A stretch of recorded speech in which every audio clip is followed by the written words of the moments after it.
combate de la noche. Categoría pesado. Árbitro del combate, el señor Wilmer Basel.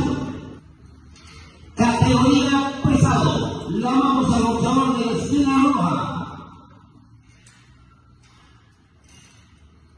Víctor Ramírez.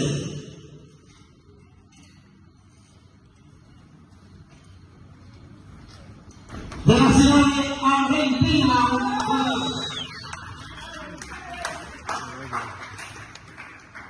Llamamos al boxeador de la esquina azul, categoría pesado, David Gutiérrez.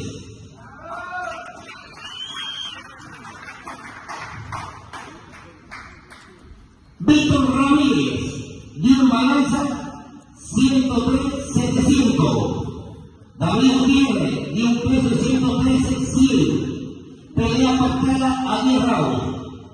Árbitro del combate, el señor Julio Casal. Juez número 1, Ignacio Ramírez. Juez número 2, William Jiménez.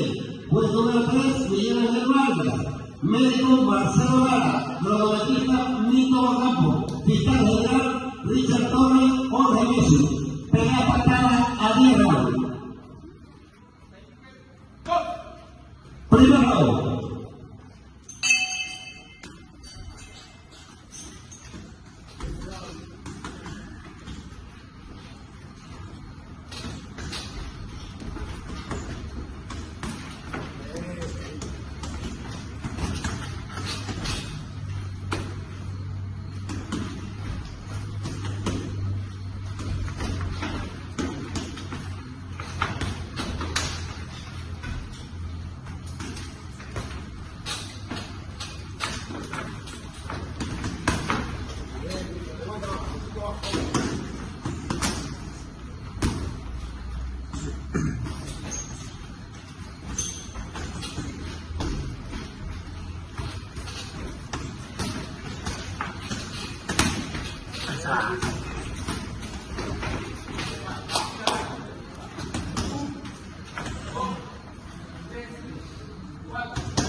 Final del combate.